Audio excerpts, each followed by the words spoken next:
All right, ladies and gentlemen, we're sure you'd like to engage and collaborate among your peers and colleagues, so we're going to take a short networking break of about 15 minutes, and we'll be back in the room in a short while.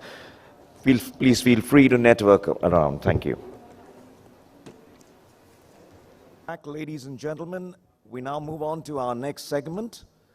As you're aware, we at Dun & Bradstreet are committed as your knowledge partners to provide you with data-driven insights and actionable knowledge that will help you gear up for upcoming challenges and opportunities.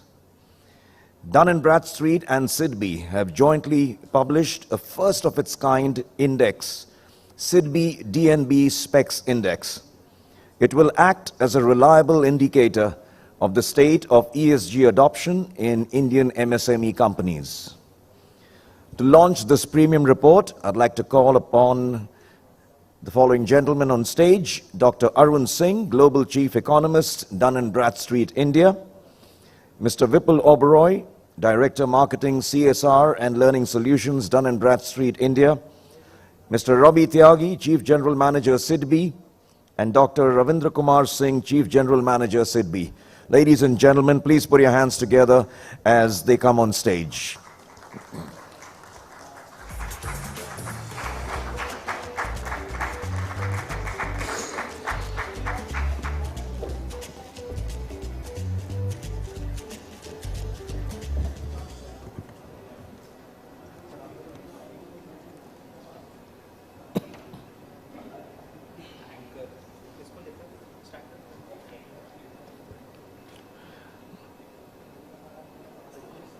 Ladies and gentlemen, the unveiling of the first SIDBI-D&B SPeX report.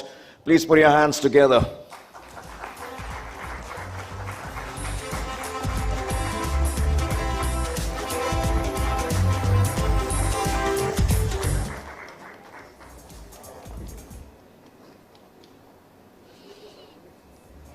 There it is. I'm sure it deserves a big round of applause. Come on, everyone.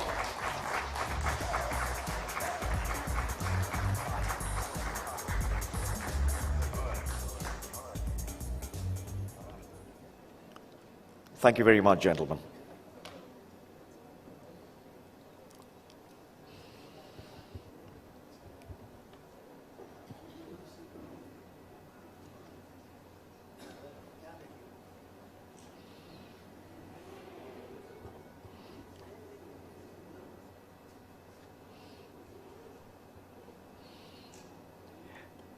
And now, ladies and gentlemen, to present his insights and key findings of the first SIDBI-D&B SPeX Index.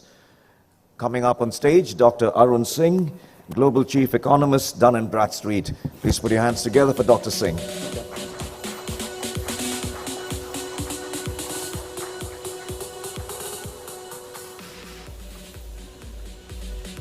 Thank you, Fraser.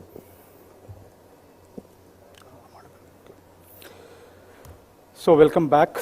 So in the morning I promised that I will be back. So I kept my promise. I'm back now. So how's energy? Good afternoon, everyone. Good, maintain.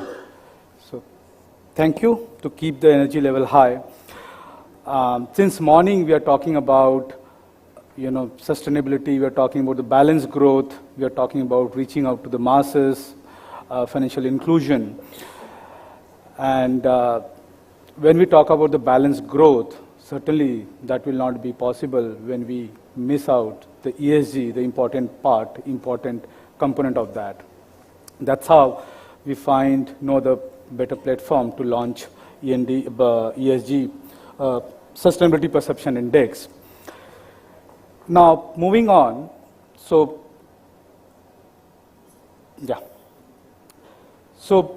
I think most of you will be aware, India is signatory to Sustainable Development Goals, and we have a target to achieve these 17 goals by 2030.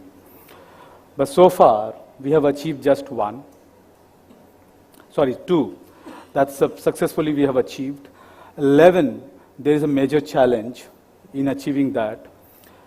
3, there are significant challenge, and 1, somehow, there are few challenges to attain these goals. When we talk about making it successful by 2030, there's various stakeholders. One of the biggest stakeholders is MSMEs. When you don't bring them along, then certainly reaching out the success rate on these 17 parameters will be difficult. That's how the D&B and SIDBI came together and decided that let's reach out to MSME and understand what's going on at the ground and how we can enable that sustainability discussion at the ground level. If there are issues and a concern, we can address at a policy level. But what we need a first-hand data. We need what MSME is talking about, what's going on, what intervention required to ensure that they understand the sustainability and they understand the sustainability practices and the measures.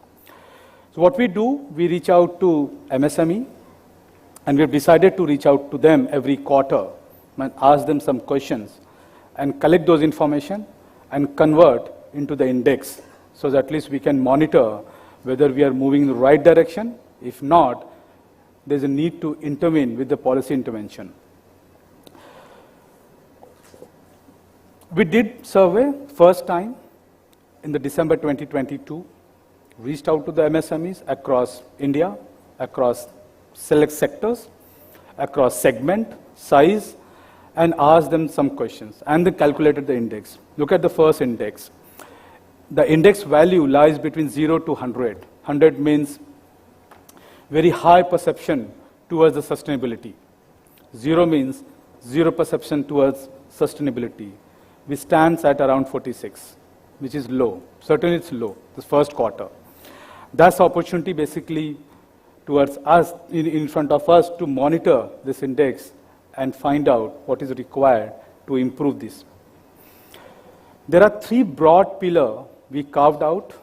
One, of course, the willingness. Second, implementation. And the third, awareness. The good news that when we talk about the willingness, that's very high. That's around 61, at least better than the overall index and better than awareness and implementation. But when we ask them about implementation, the awareness amongst them is very low. That's around 40. And who basically have awareness, the implementation is a critical. Implementation is another issue. In fact, they find a lot more difficult to implement those practices. In fact, the internal stakeholders are not aligned to what the goal should be. Now let's drill down further. What we have looked at is basically very marginal difference you can see. The companies who large enough, company who's older in terms of their age, they have some better score. While the score is not that huge difference, but which indicate the company who is in the existence for quite some time, they do understand. Their understanding about the sustainability measures are better. The company who just entered or have a less number of days spent on the ground, which means the good sign at least.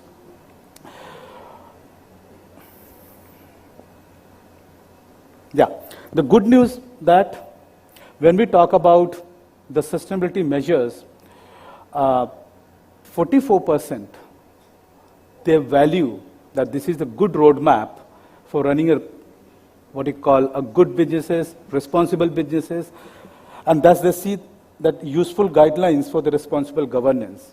Only few, just 5%, expect that that's fast introduced by foreign companies, which means there's a narrative, then there is a hope, then there is an expectation on the ground, there's a perception on the ground, there's good, there's good measures, good sustainability measures, but there are certain challenges which we need to be aware of, which means that needs some intervention from the policymaker. When we talk about another metrics, what we call the awareness, we try to measure through two different metrics. One, the awareness of opportunities arising from the implementation of these sustainability measures. If you look at 18% of the MSMEs were fully unaware. Something around 13%, they have some some amount of awareness, and the remaining are anywhere between these two anchor. And the same outcome came out when we asked them awareness about sustainability factors relevant for their business sectors and geographies. Something 20% no awareness, just 11% have some awareness, and rest very, very partial awareness, which means some ground for work for all of us. But there's good benefit that talked about. There's three broad benefits these folks are talking about. There's positive impact on the bottom line, impact on the employee retention, and certainly the number of live communities positively impacted. So they are aware some bit of that, but the benefit has basically fully aware. It just, we need to find out the way to penetrate in the sector. Another measure, when we talk about the priorities, ethics and the brand, most of the companies say that that's extremely important for them. Whereas the diversity and inclusion, you can see something around 30% of the company have very, very, about what I can say, moderately important, slightly important, or not important at all. So there's a deviation when we talk about ethics, integrity, brand image, and the diversity.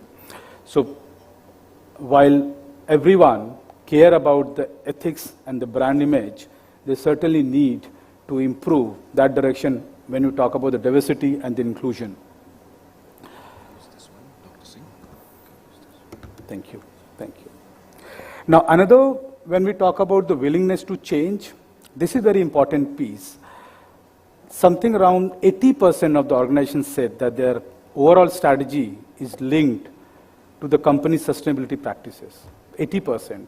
But when we asked about the willingness to change, just 16% of them, they said there's absolutely no challenge in implementing this one. Rest, 84% have some sort of challenge. In fact, there's severe challenge for 18%, moderate challenge for 40%, and certainly slight challenge for the 26%. So there is a priorities they expect the company to do, but they certainly find implementing challenge. Just 16% is what basically they have what you call align in terms of no challenge, they can implement, they can go ahead, which means there's another metrics need intervention. When we ask about the preferences, look at this one. 47% the first preference for the environment, 35% first preference for the economy, and just 18% first preference is the social. But when we look at the action on the ground, most of directions are bundled around the economic piece. So while they talk about the preferences as the environment is the first, but the action is basically different. The action is just about always pay taxes on the regular, complies with the legal regulation, which is economic basically. When we talk about participants and activities to protect and improve the environment, just 31%. In fact, implement special programs to minimize its negative impact on the environment, just 17%. So there is a disconnect between what the preferences they are running and what action they are taking, which means both needs to come together to implement the ESG practices in a certainly better way. Lastly, there are certainly headwinds and the tailwinds. When we talk about what are the issues you face and what are the benefits you derive, when we talk about the sustainability factors and the measures which basically talk about. Certainly everyone, 35% feel the cost reduction, which is great. Internal management drive, government policies, regulations, and champions employee, and of course pressure from the large customer. But certainly there are challenges in terms of the availability of the technical know-hows, established operating procedures, and clarity on the benefits. So there are some tailwinds, then there are headwinds, which basically MSME is talking about. And that's the reason that we partner, SIDBI and D&B came together. Now we are going to monitor this outcome every quarter. And this will certainly suggest that what policy measures required, where we can intervene, how we can create awareness in the what we call at the ground level, so as what we're talking about the balanced growth, what we talk about the equitable growth, what we talk about the social and financial inclusion, that vision is achieved. Thank you for listening.